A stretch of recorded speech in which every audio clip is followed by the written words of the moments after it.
Badlands. Explain those Badlands. That's a hell of a name.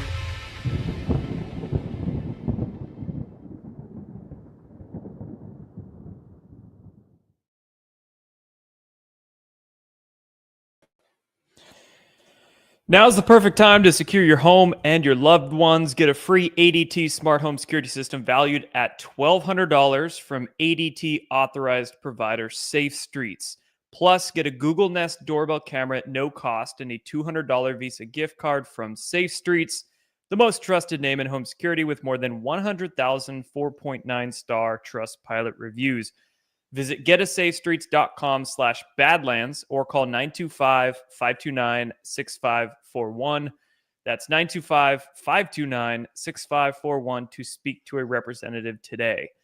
$99 customer installation charge and purchase of new monitoring service required, or their termination fee applies. How you doing, Nate? Dude, I'm ready for another weekend. It's a good one. How you doing? MAHA! MAHA! So a lot of our show today is going to be on COVID.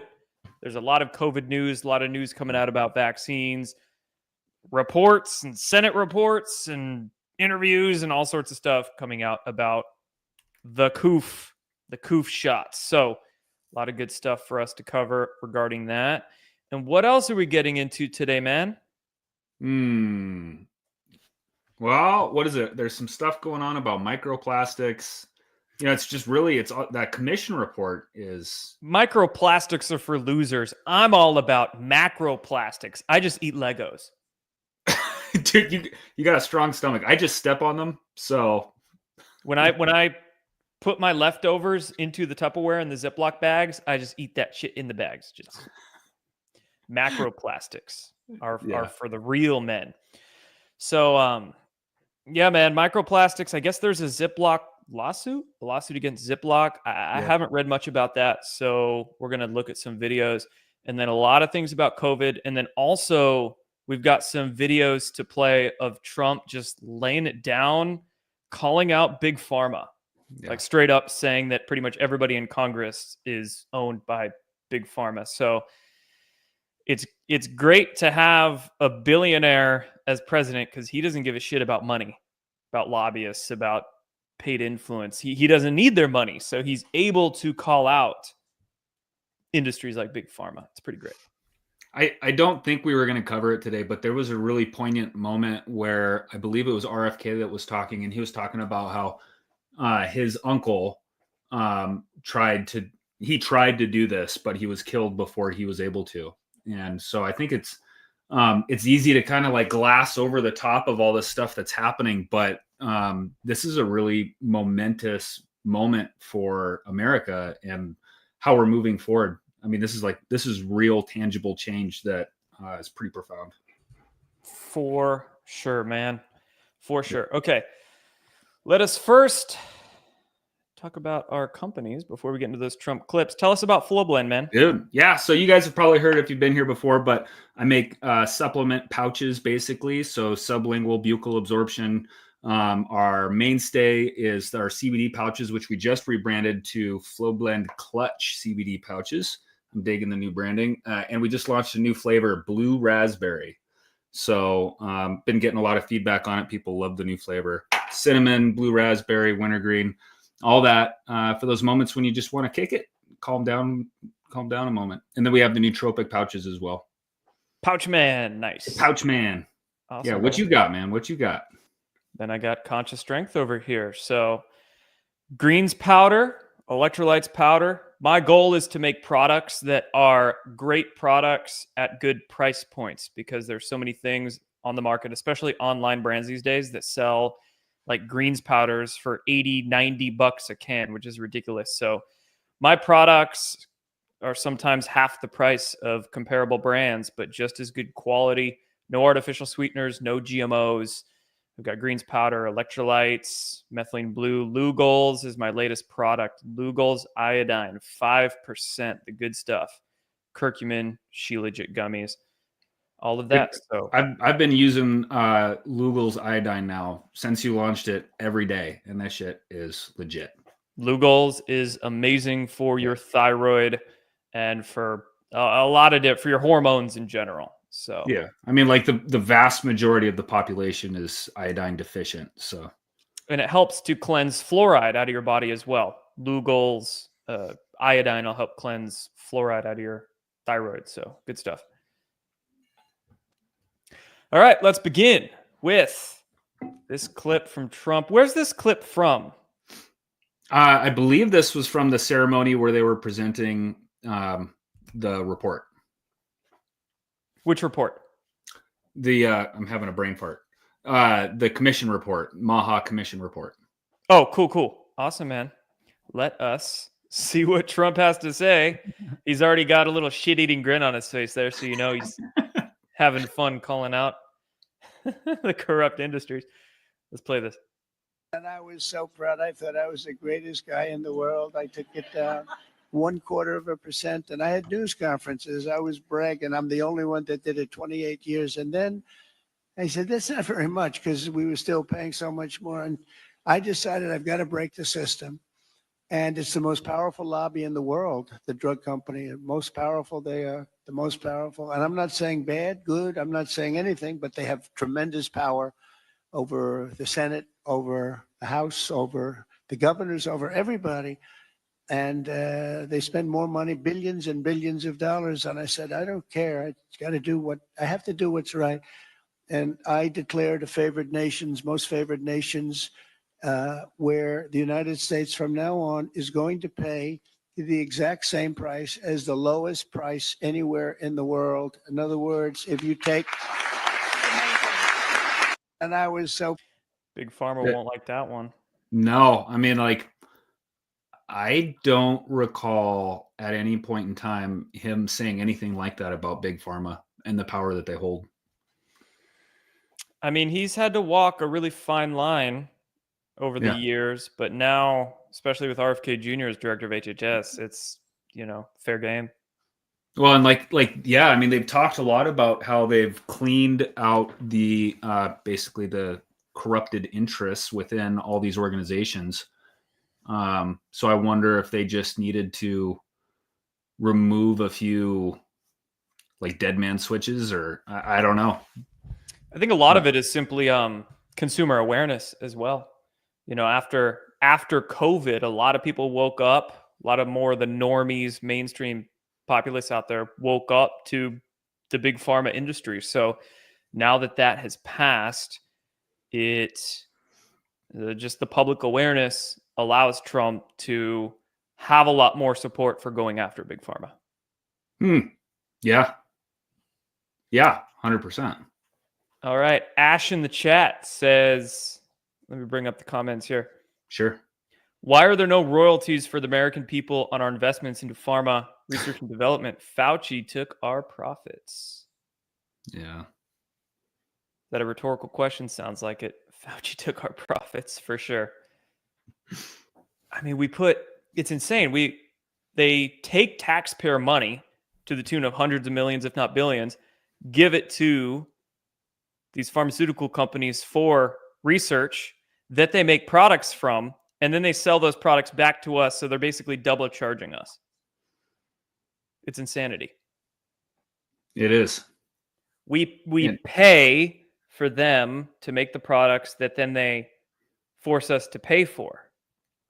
And we pay for the products that make us sick in order so that, next thing we need these things to cover the symptoms. It's rhetorical. The answer is public corruption. I'm thinking of any other industry where that happens. I mean, I guess also the defense industry, because companies like Lockheed will get contracts from the government, which is our taxpayer dollars, for research, and then they get another contract of taxpayer dollars to then develop their planes. So, I mean, this probably happens in all industries, right? They get double charged. We get double charged for them to not only do the research, but then develop the products that we pay for. So it's ridiculous. It's gross. Arrest Fauci and confiscate his assets per EO. Well, I mean, all of this auto pen talk, I think all this auto pen talk is going to lead to the removal of those pardons, and then prosecutions. So I think it's coming, especially Fauci and everybody else that Biden pardoned with his auto pen at the end of his term. But oh no, I think Fauci's arrest is coming in due time. I heard rumblings, and it could be total crap, but that people were paying staffers of Biden for a lot of these things. Yep. Like for I think it was Representative Tim Burchett, and then I think Rep. James Comer also suggested that staffers were getting paid to auto pen. Yeah, that's going to be interesting. Lots of universities making money, e.g. Stanford, MIT, Harvard, making bucks on inventions paid for in total or in part by the public. Yep, it's gross, man. Yeah. Cool. So we got another clip here from that MAHA commission hearing. This one's a few minutes long. The Presidential Commission to Make America Healthy Again, and today the commission officially delivers its first report on childhood health. Here are just some of the alarming findings, and they really are alarming. It's unbelievable, terrible. More than 40% of American children now have at least one chronic health condition. Since the 1970s, rates of childhood cancer have soared in many cases by nearly 50%, 50%. Well, in the 1960s, less than 5. Dude, just that statistic right there. I mean, cancer is a degenerative disease. So it's not like we're supposed to have it, but if somebody just lives an unhealthy life, it should be developing age 60, 70, 80, like later on in life. But the fact that children have cancer, it's mind-boggling. Mm-hmm. I mean, that means their mother was just genetically screwed up from a lifetime of unhealthy choices, bad food, getting vaccinated, all this sort of stuff. But also the grandparents, the mother of the mother, completely unhealthy, passing down the screwed up genes. And it's horrible that children are getting cancers. And I'm not a person that blames everything on genetics. I'm the person that looks at our choices and how our choices influence our genes. It's called epigenetic expression. So we influence our genes. We're not a slave to our genes. Right? Yeah. So. Well, yeah, I mean, the world's pretty focused on convenience because we're all running from point A to point B, trying to cover our bases to keep surviving. And so all of those convenient options, basically all of them, are loaded with who knows what kinds of, toxins and pesticides and chemicals. And we're like fish swimming in a goop, that we used to swim in water, and we're seeing the payout of that. Like kids coming out now where breastfeeding has become less and less popular, and they just go instantly to these formulas that are loaded with corn syrup and all kinds of other junk. Totally. Yeah. 5% of the children were obese. Now over 20% are obese. A few decades ago, 1 in 1, think of this one. This is to me the one that gets me every time, and it seems to be getting worse. Just a few decades ago, 1 in 10,000 children had autism. Today it's 1 in 31. Last time I heard the number is 1 in 34, right? Now it's 1 in 31. There's something wrong, and we will not stop until we defeat the chronic disease epidemic in America. We're going to get it done.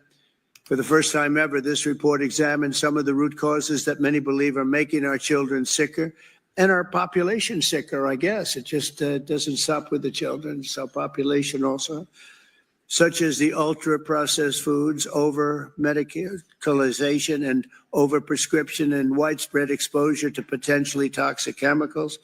Unlike other administrations, we will not be silenced or intimidated by the corporate lobbyists or special interests. And I want this group to do what they have to do. We have to spell it out. In some cases, it won't be nice or it won't be pretty, but we have to do it. When you hear 10,000, it was 1 in 10,000, and now it's 1 in 31.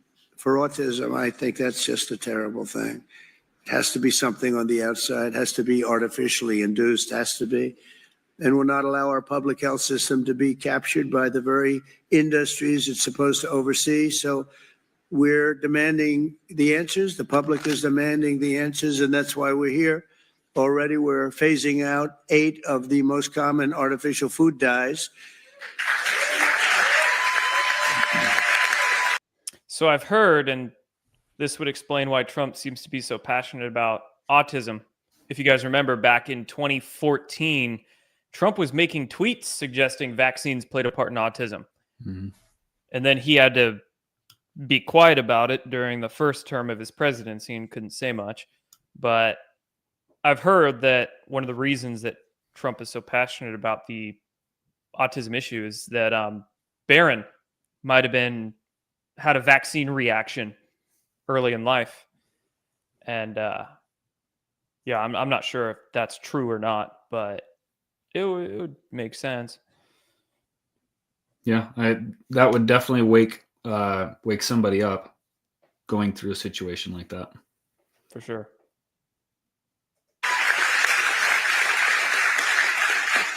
And we ended the most serious conflicts of interest at the FDA. We had a lot of conflicts over there. Earlier this week, we approved a SNAP waiver request from Nebraska so they can stop taxpayer dollars from being used to make our children obese. I understand requests from 3 more states will be approved shortly, and more are expected to come in the following weeks. Over the next 80 days, the commission will build on its work in this report to develop a roadmap to bold and transformative public health reforms for our consideration. It's a consideration, and we'll lay out the facts. Let me say congratulations to the entire MAHA movement. This movement has become very hot. People are really, I tell you, they're going crazy over MAHA. They're going crazy, right? We need to put that we need to make an intro for our show and have that soundbite. Like Badlands, what's the hell of a name? Badlands. We need to make our own show intro. And MAHA, they're going crazy over there. Yeah. MAHA News, Badlands Media. Yeah, man, it's great.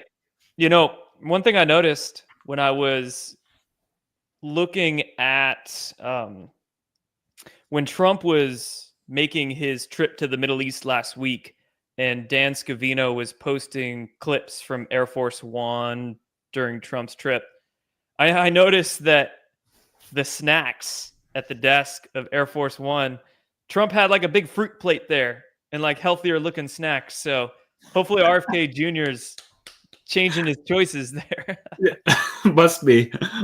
There's like a big old fruit plate. That's funny. Although Trump will probably never give up his Diet Coke, but whatever. He's 78, 79. I'm not going to. I don't know how that guy has so much stamina and energy. I would love to know what kind of things he's doing. He's got some kind of great protocol or something that's keeping him going. Well, on one hand, I would think it's just his pure mental fortitude. You know, if you have such a focused mental drive, it's going to overcome any bodily issues. But also, yeah, I would venture to guess there's probably some sort of cocktail in pill form or drink form or injection. I don't know, but some sort of something they're giving him. Super soldier cocktail. Who knows? Yep. Okay, so those were clips from the MAHA Commission hearing. Now we've got RFK Jr.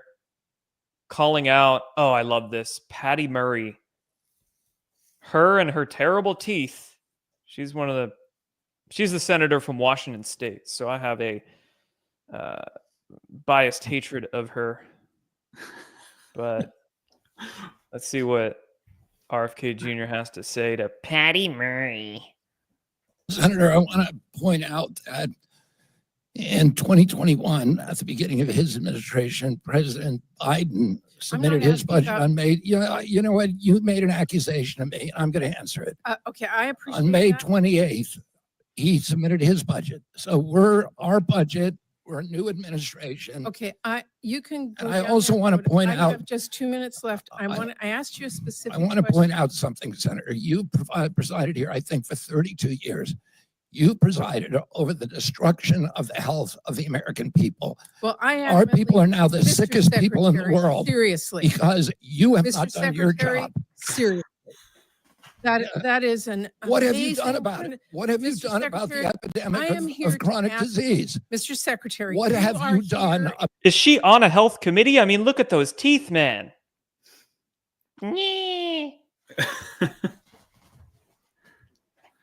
I love that he rips into her like that. That's awesome.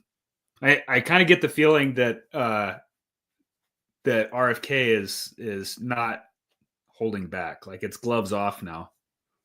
Oh yeah, he's totally Kennedy splaining her. Kennedy, I haven't heard that one. Kennedy splaining. Kennedy splaining. He's doing it. Yeah, it's good. It's good. All right. Let's get into the COVID stuff. Okay. So actually, this one's a little older. Let's go to new news. Breaking: RFK's HHS to stop recommending COVID shots for children, teenagers, and pregnant women. Yeah. That's good. People are going to say, oh no, stop recommending it for everybody, but baby steps. We're getting there. Yeah. There's a lot of moving parts that have to fall into place. Gloves off for sure. No more Mr. Nice Guy. Yeah. I mean, he's been confirmed, so that was the first hurdle. He had to be nice and politically correct to get confirmed, and now he has been, so now he doesn't care. Yeah.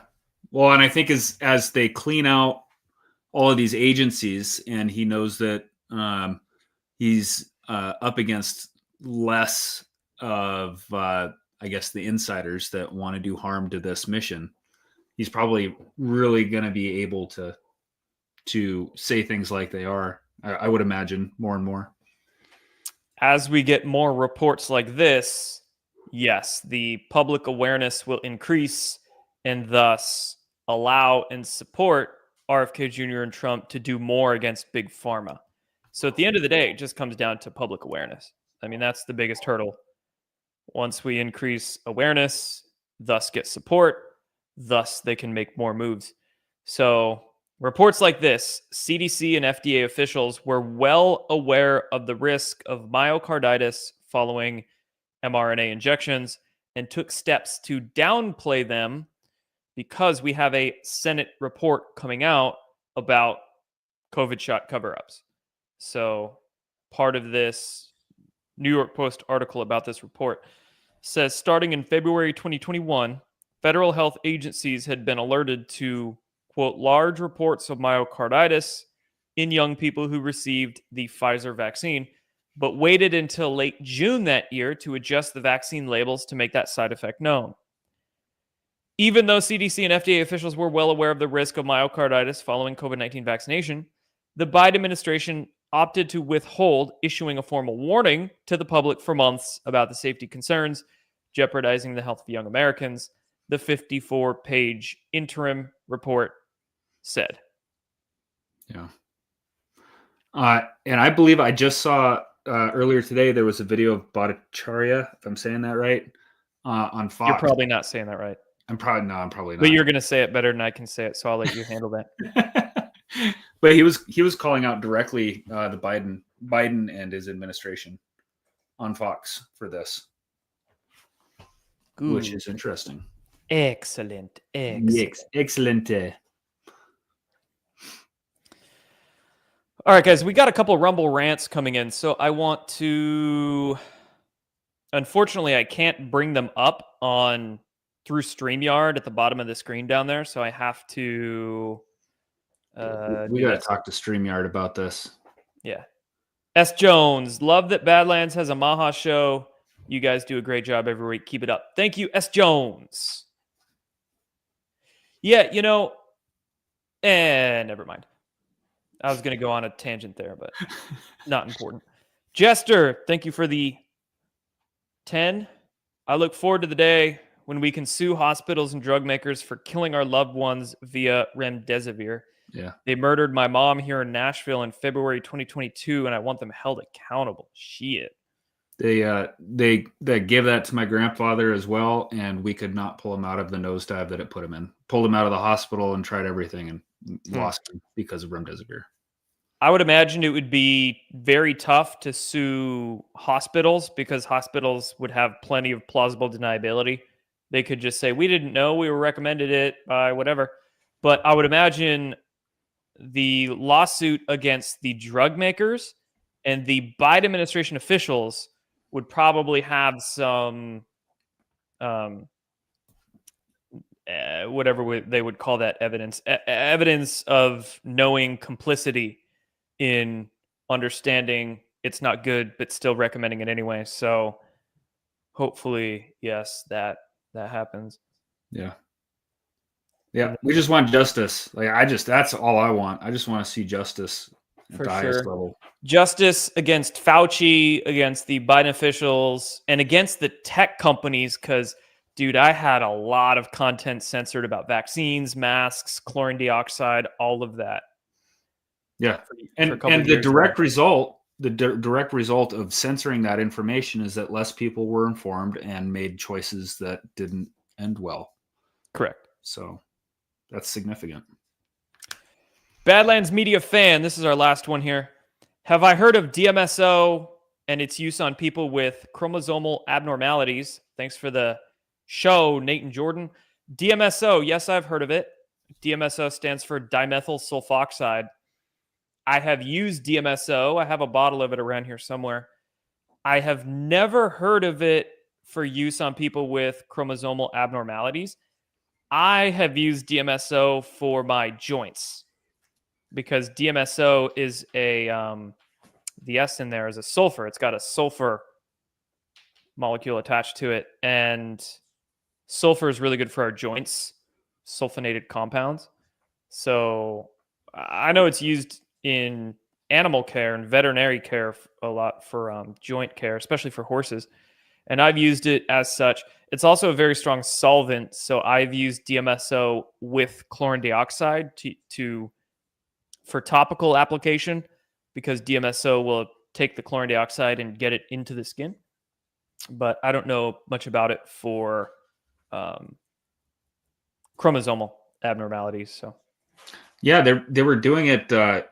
I believe that I was watching a show about a doctor that was doing it, and I believe that they were doing it intravenously, which kind of blew my mind. I always thought DMSO was topical use only. Interesting. Yeah. So indeed, sulfur does help joints. There's a supplement a lot of people use called MSM, which stands for methyl sulfonylmethane. And it's a sulfur-containing compound that's often taken as a supplement for joint health. So, yeah, sulfur compounds are good for joints. It's also good for detoxification. Sulfur can help bring crap in the cells out. So, your what do they call those veggies? Cruciferous. Your cruciferous veggies like asparagus, Brussels sprouts, broccoli.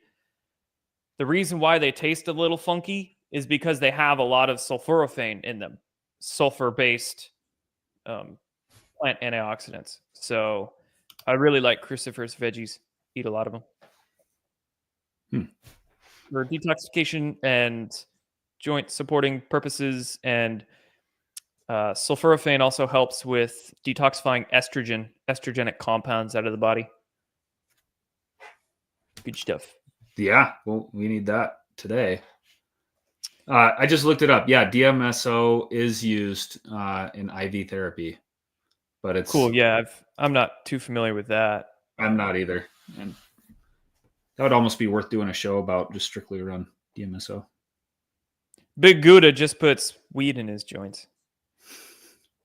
Yep. All right. That sounds painful. Tomorrow, U.S. Senate faces the truth. What do we got here? Which clip should we watch? The McCullough clip or 5 Head here? I only watched the top one there.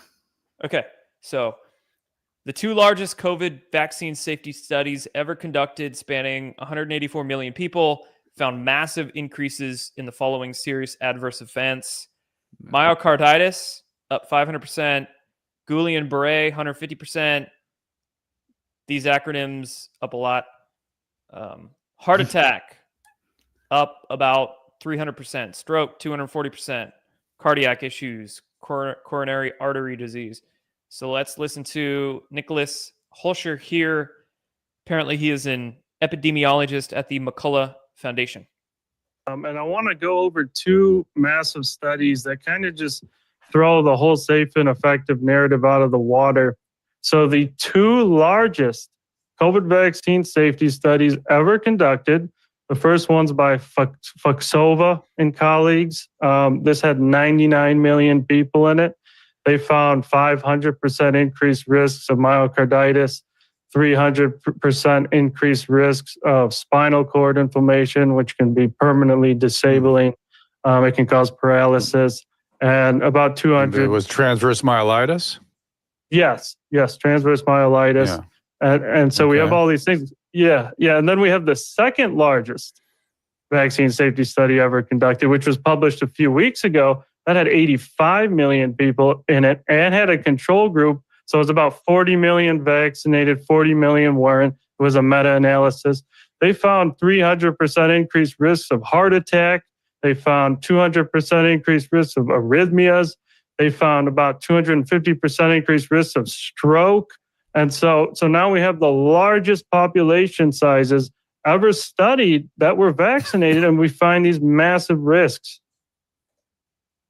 Well, Yeah. I hate to say I told you so, but we knew this was coming. Yeah, we did. We This did. was coming. Hey, bro, I have some people asking for any coupon codes to our websites. Do you have any for FlowBlend you want to plug? Just use Badlands 10. Drop it in the chat. Okay. Drop it in the chat real quick and I'll show it on screen. So if you want to order anything from ConsciousStrength.net, you can use code CS10 for an extra 10% off your order. And then from FlowBlend, flowblend.com, right? Yep. Flowblend.com. I should have put So that in. from FlowBlend, Badlands 10, we'll get you Badlands 10% off 10. there. And CS10 for 10% off at ConsciousStrength.net. Okay, continuing with COVID news. So this is Vigilant Fox's take on our CDC and FDA hiding COVID risks information. The Biden administration knew about the deadly heart risks from COVID shots and deliberately kept it from the public. Senator Ron Johnson just released subpoenaed records exposing a damning timeline of what officials knew and when. Well, let's just listen to his statements here. What I want to do right now is, in a more succinct fashion, go through a abbreviated timeline as it relates to the myocarditis issue. After facing 4 years of the Biden administration's efforts to undermine the public's access to information, my oversight work, I immediately issued a subpoena to HHS when I became chairman of this committee.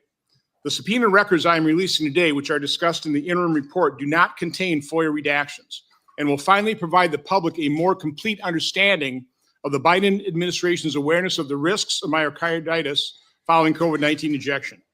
So now here's a brief timeline. On February 28, 2021, Israeli health officials notified CDC, quote, of large reports of myocarditis, particularly in young people following the administration of the Pfizer vaccine. Again, that's February 28, 2021, 2.5 months after the emergency use authorization. On April 12th, over a month later, a DOD consultant raises concerns to CDC and FDA officials about their ability to monitor and track cardiac-related adverse events. The consultant notes, quote, if you do not ask, you will not see it. But does that mean it does not exist, unquote. Around the same time, in mid-April 2021, CDC officials discussed safety signals for myocarditis quote, for myocarditis with mRNA vaccines based on DOD and Israeli data, but do not take immediate steps to warn the public. By the end of April 2021, just 4 months into the COVID injection, Bayer was already reporting 2,926 deaths worldwide within 30 days of injection, with 46% of those deaths occurring on day 0, 1, or 2 following injection. Now, I have the first. Say basically half the deaths occurred like the next day. Yeah. So within 48 hours. Huh. That was 4 years ago already. That's crazy. It is. Time flies. That's a crazy number, though. I mean, to outdo the flu vaccine. Dude, I mean, I remember all those athletes just dropping on the fields. Oh, and this is okay. So this is interesting. All of the data for the ivermectin, flu vaccines, Tylenol, that's all from 1996 to 2021. The stats there for the COVID vaccine, that's just for 6 months. Huh. So Dang, 25 son. years versus 6 months. Yeah.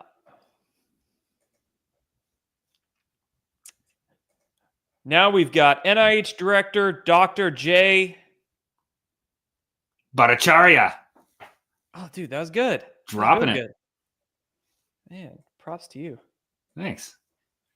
He sparks a mass walkout from NIH employees after suggesting COVID-19 might have originated from the Wuhan lab and that NIH helped fund it. Wait, what? Yeah. Oh, dude, we have a clip here. Okay. Yeah. So he said, Dr. J. Bhattacharya. I'll bring the heat. Said that it's possible that the pandemic was caused by research conducted by human beings, and it's also possible that the NIH partly sponsored that research. And then dozens of staff stormed out and Bhattacharya. replied, nice to have free speech. You're welcome, you guys. He's just letting the trash take itself out. Yeah. No way. Okay, we gotta watch this. It's Like, they should have possible. There's a lot of Was that? I was just gonna say they should have had somebody standing at the door being like, all right, so this is who's responsible. And just With start pink crying. slips. Yeah. Somebody standing at the door with pink slips. You're fired notices. Totally. it's possible. There's a lot of controversy over this. I'm sure there's folks in the room who disagree with me. But it's possible that the pandemic was caused by research conducted by human beings.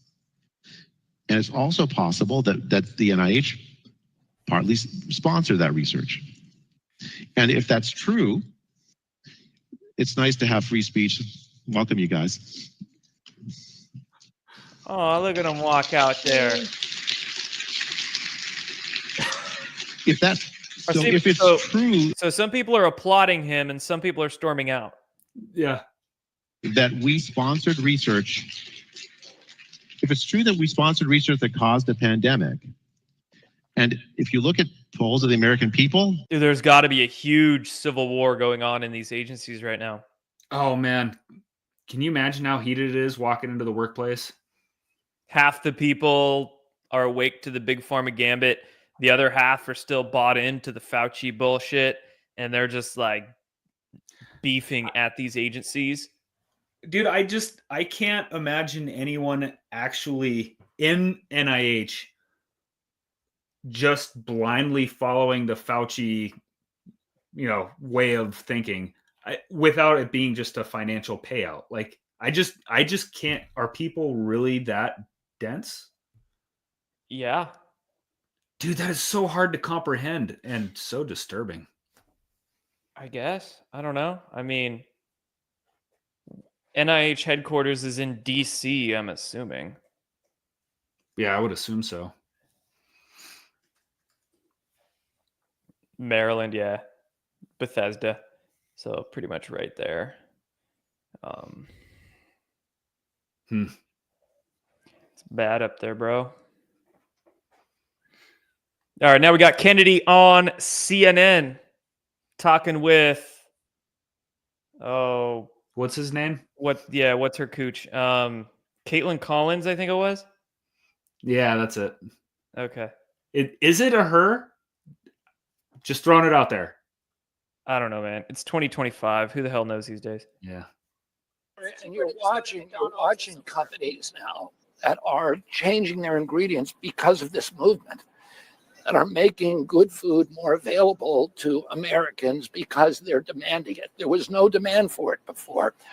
This report is about getting every American to demand the accessibility to good whole food. I mean, I think there was demand for it before.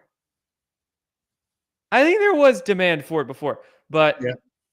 we have to get the authorities to also demand for it.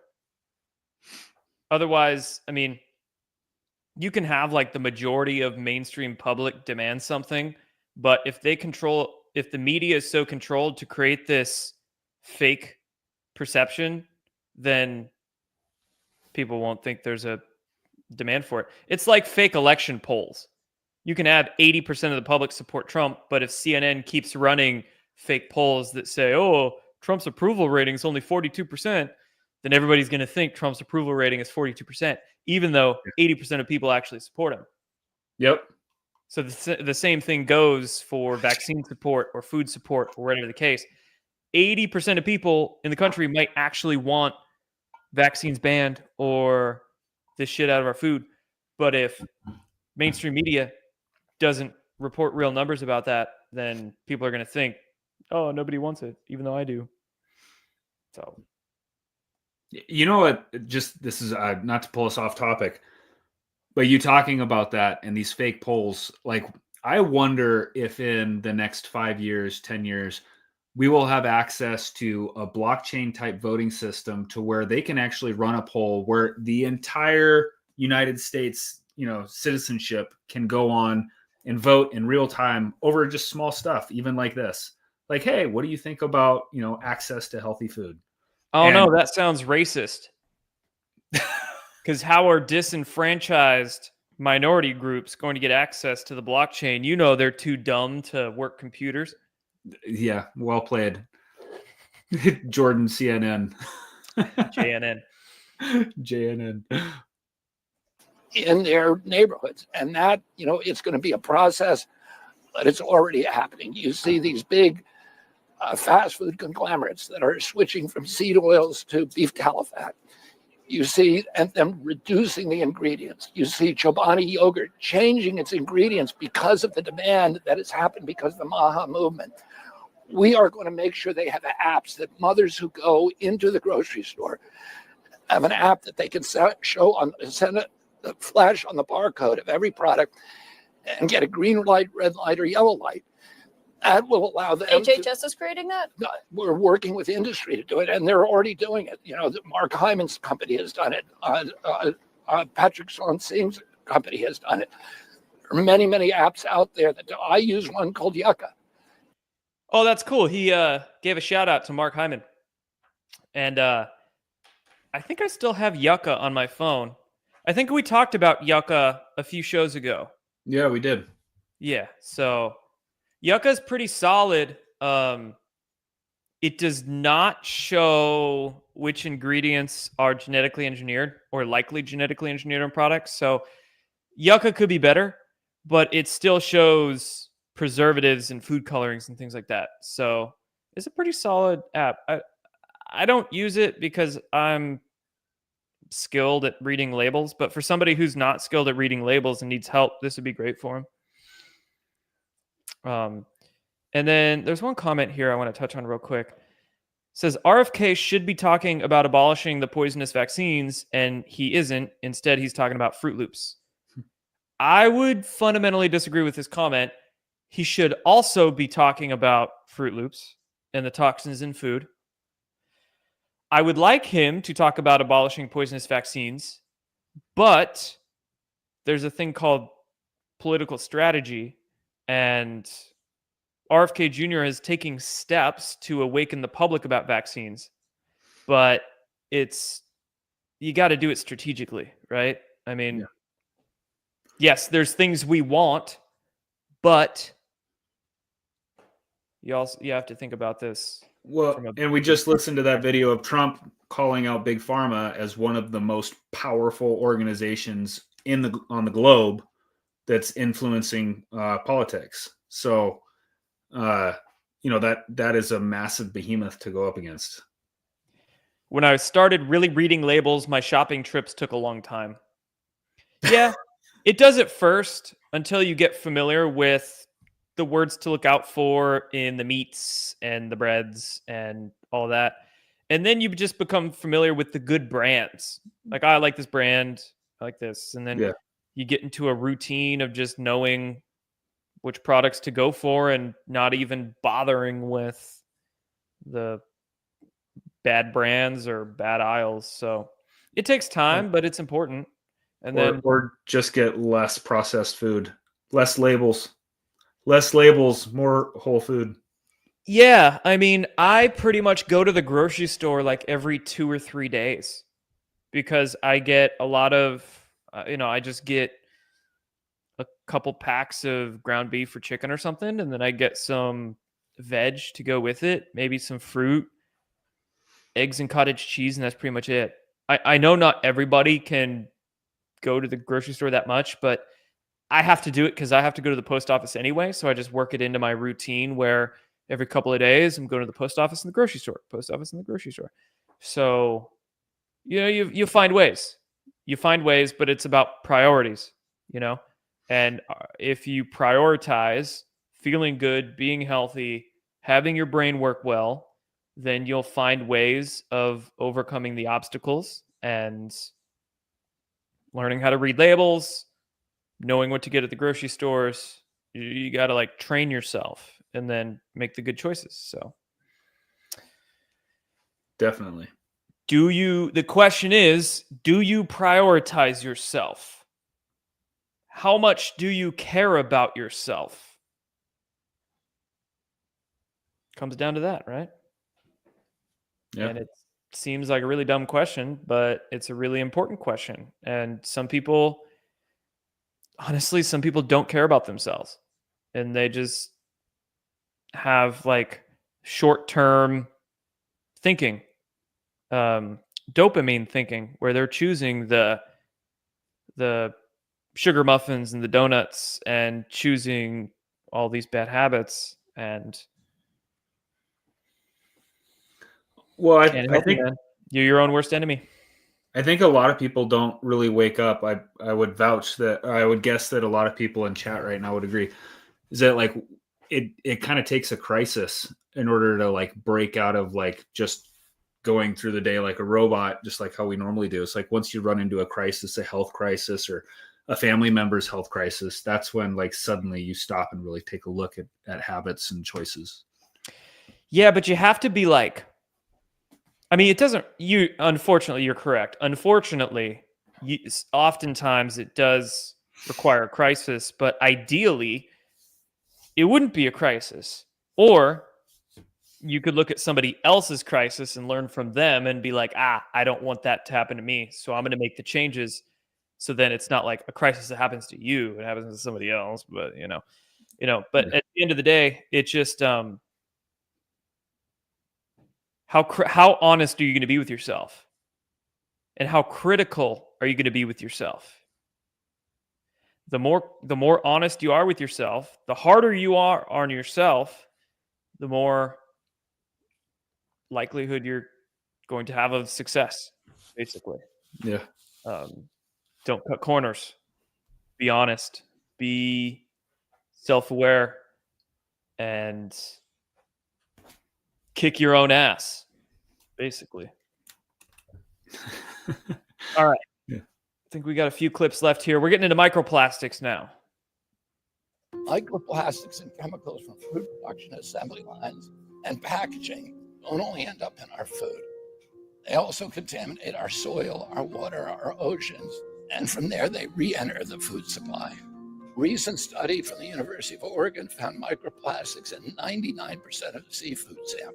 No wonder microplastics have been found in samples of human tissue, in the brain, the liver to the kidney to the colon, the placentas, And testicles. Yeah. We don't know the effects of microplastics in the human body, but we have disturbing studies that link microplastics to cancer, to dementia, and reproductive problems. Those societal costs are borne by the public rather than those producers who expose us to those chemicals, not out of malice, but for their own economic survival. This is a market failure.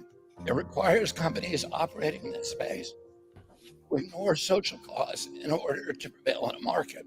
The Trump administration will work to rationalize the marketplace so that every actor will be able to do good for us and do well for themselves. We can incentivize industry to invest in sustainable packaging solutions that are non-toxic, recyclable, compostable, and to develop regulations that prevent new harmful chemicals from entering the market and break the cycle of toxic exposure. I've got 2 solutions.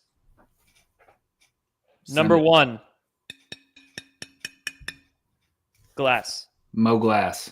Mow glass. Drink out of it. Store your leftovers in glass containers, not cheap plastic, flimsy Tupperware. Use glass as much as possible. Or stainless steel works too for drinking containers. I just like glass.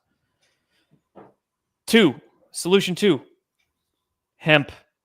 That's what I was thinking while watching. I was like, hemp industry is about to blow up. Instead of making all this plastic from petroleum, let's make it out of hemp. Then it can be biodegradable and not as toxic and way more better. I bet we'll see that. I mean, there's like if you go back and you look at the 2018 hemp farm bill that Trump dropped, a lot of people celebrated. So like, oh yeah, I can sell CBD and that kind of stuff. I did. I mean, I thought that was great. But maybe there was a deeper purpose to that, and something along these lines being one of the motives. Have you ever grown hemp before? I mean, I grew a lot of cannabis, and that's pretty similar to hemp. So, I don't know how long an industrial hemp plant takes to get to maturity. dude, they grow so fast. I know it's pretty quick. It's like bamboo level fast, right? Oh yeah, like you're talking like from seed to 8 feet tall in the span of maybe like 60, 80 days, somewhere in there. Yeah, about that. Generally, hemp seeds can take anywhere from 70 to 140 days to reach maturity. In most cases, hemp is ready to harvest in like 3 to 4 months. Yep. And is there multiple growing seasons a year? Like if you're in the right area, can you get multiple crops per year?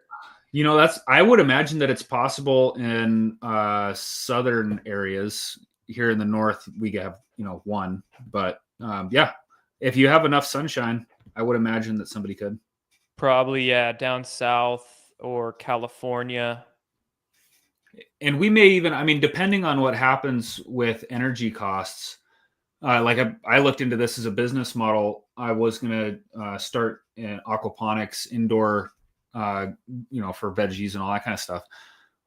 But if energy costs reduce dramatically, we could see a tremendous amount of hemp being grown in greenhouses. So, well, yeah, I mean, this comment says 6 hemp cycles to 1 corn. I know a lot of corn is grown for biodiesel. We don't necessarily need biodiesel. I mean, we can get gas from other places. And if we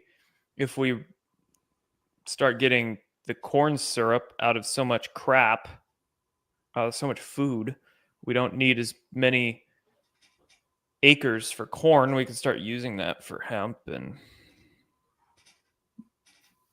other things. You guys shouldn't downplay the Yucca app. I'm not downplaying it. I'm just talking about its realistic positive. I thought you were doing the opposite. Yeah, Yucca's great. I'm just saying there's limitations to it. It doesn't show you everything that's in the food, but for somebody completely unaware of how to read product labels or what to look for, it's great. Yeah. Yucca's great for them. So by all means.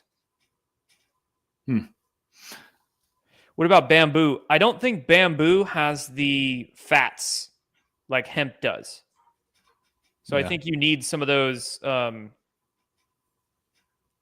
triglyceride polymers. I don't know what the molecule name is, but I don't think bamboo has what hemp has, which Yeah, allows hemp hemp is to be used for more industrial things. oil and tar rich. Yeah, like the oil and tars and things like that, Yeah. and all that. So I'm sure bamboo could be used for like paper and clothes. You know, that'd be great industrial uses for bamboo, but I just don't think it can be used for plastics and oils and things like that. I think there's been motors to run off hemp oil. Yeah. Yeah. Also, hemp oil is really good to cook with. Hemp seed oil. It makes a really great salad dressing. I You had can't. this. What's Sorry, that? go ahead. I was gonna say you can't. It's a really low smoke point oil, so you can't fry with it. It's not good on a hot pan, but it's great for salad dressings. This was a long time ago when I was young and kind of crazy. I wanted to buy like a 100-pound bag of hemp seed and drive around my valley where I live, because there's just all kinds of this garbage about hemp being bad. I want to drive around with hemp seed, just hucking it out of the back of a truck onto the sides of the roads.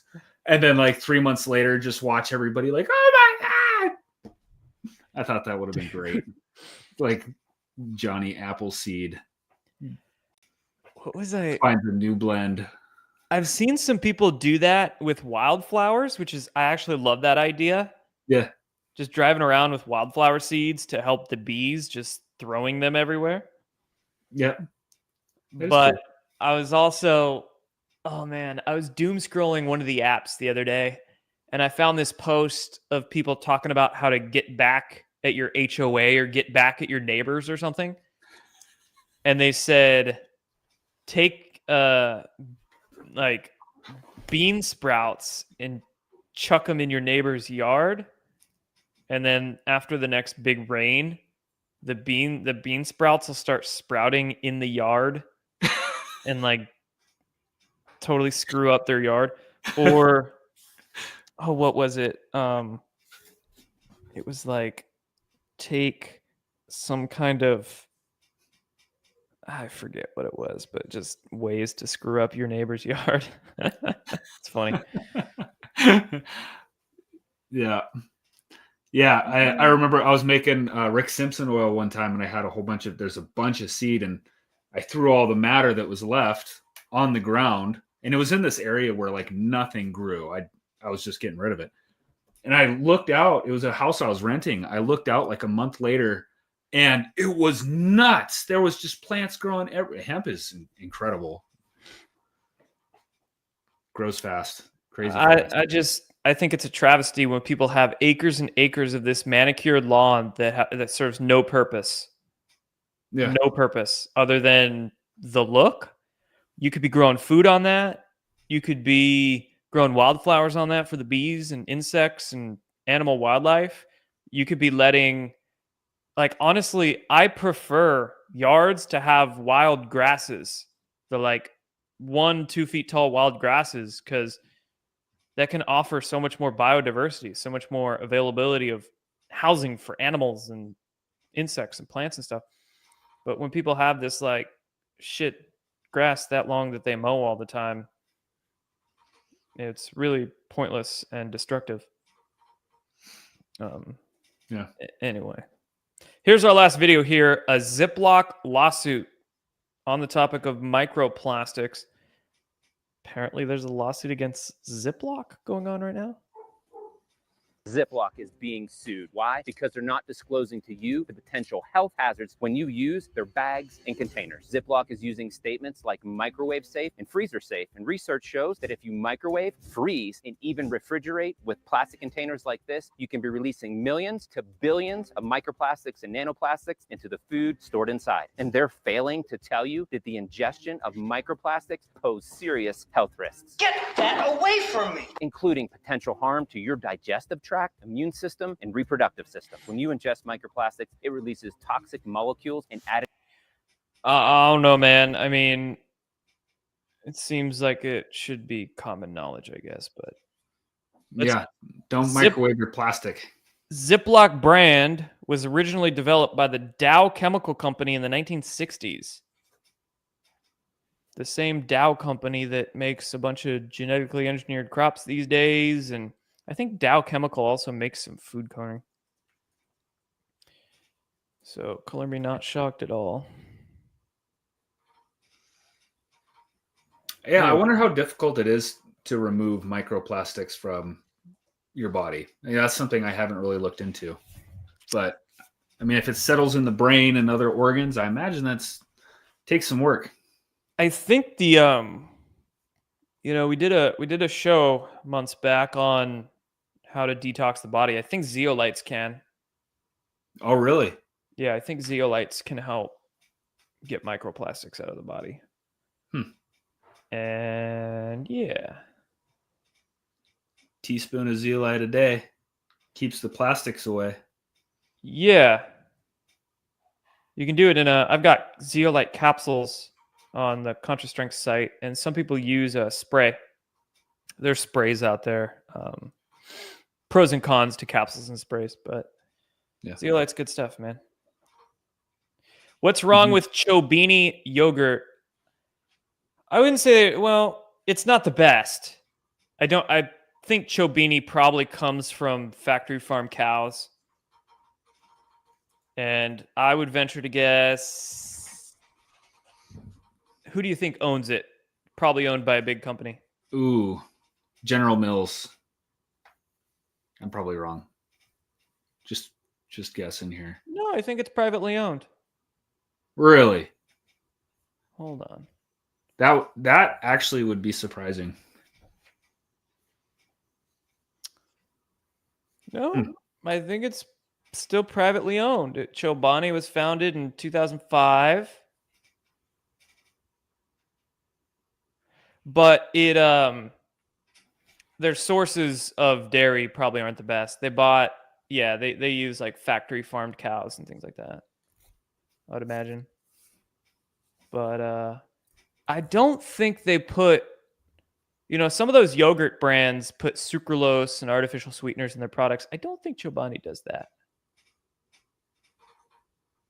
But, factory farm cows, the cows eat GMO corn and soy to fatten them up. So probably not the best source of dairy. Yeah, got to keep those omegas in check. Keep that ratio right. Cool. All right, guys. I think we're done for today. Appreciate all y'all for tuning in.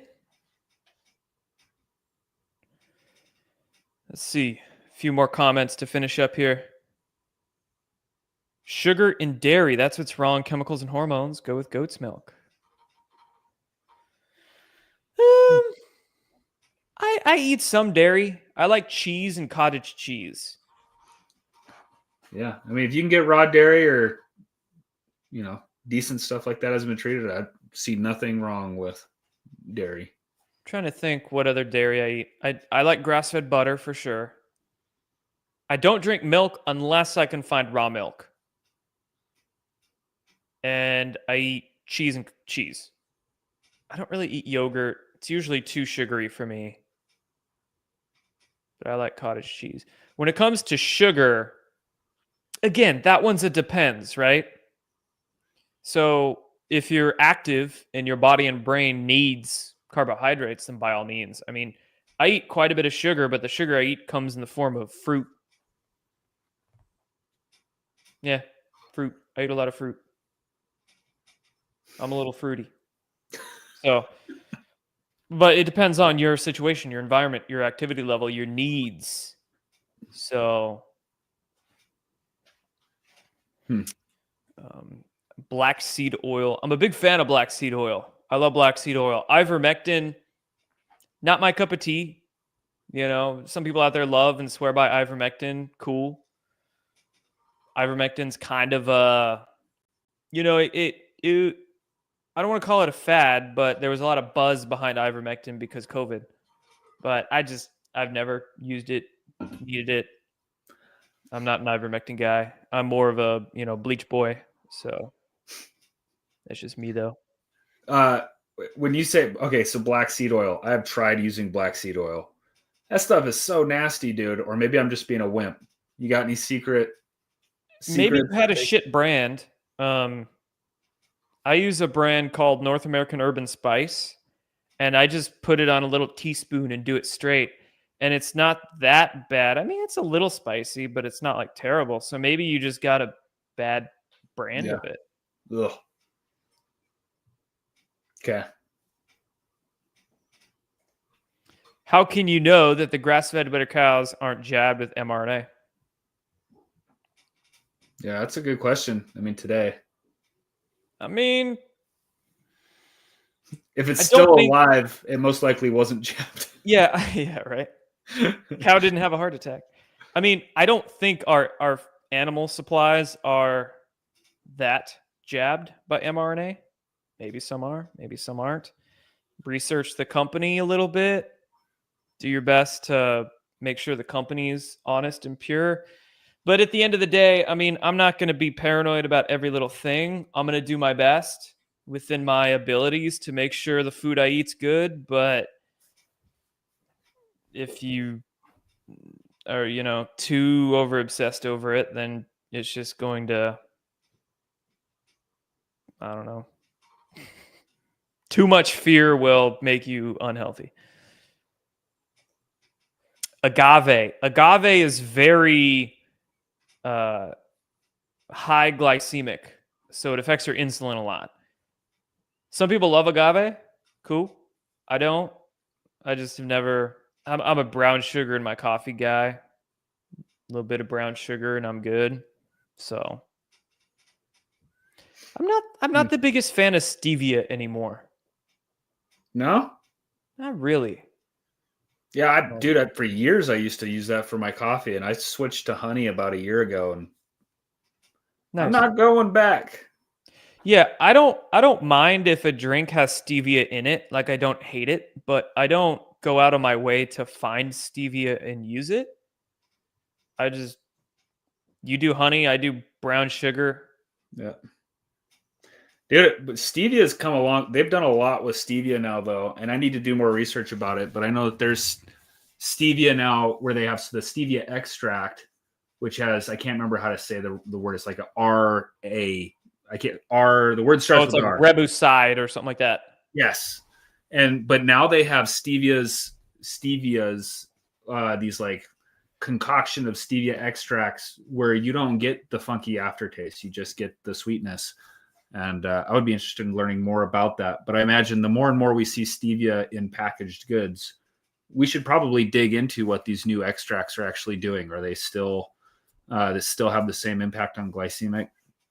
Or I thought agave nectar was a lot higher on the glycemic index than it really is. So glycemic index of agave nectar is about 20, 25. It's actually quite low. Glycemic index of honey is around 50. But I mean, I'm active enough where I'm going to burn those carbs, so I don't really care. But if glycemic index and insulin and carbs is something you're looking at, then I guess agave is the way to go. Or just black coffee. Drink a black. Once you go black, I went back. I just like creamer and some brown sugar in my coffee. Yeah, same. I used to do that. What was the guy called it? The bulletproof. MCT like oil. a big whopping hunk of grass-fed butter, MCT oil or something. Yeah, you had MCT oil or coconut oil and some butter. And I think I was doing that for a little bit too, the MCT. But dude, if you do that much MCT with like a black coffee, man, your bathroom trip's coming fast. Dude, okay. I'm not going to get graphic, but this is a funny story for everybody. I'll stop before it's bad. I was working I think we all already have I was working a paper route, bro. And so every morning I was up at like 12. I was up at 12 o'clock and I was delivering papers all around Flathead Lake.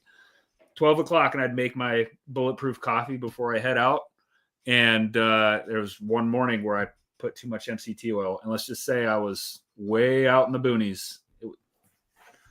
That did not end well. So I think that was when my MCT oil and coffee journey stopped. Yeah. Used to get xylitol. Now you can't find it. Why can't you find xylitol? It's pretty common. Yeah. Great for making your own toothpaste and baking. Yeah, I don't know. Xylitol was always easy to find for me. Yeah, You probably find it online if you can't find it in a store around you. Yep. All right, guys. I think that finishes it up for us here. Appreciate all y'all for tuning in. Have a good Memorial Day. Have a great Memorial Day. We'll be back next Friday. MAHA News. Take care, everybody, and we will see you shortly. After a word from our final sponsor here. Where are we at?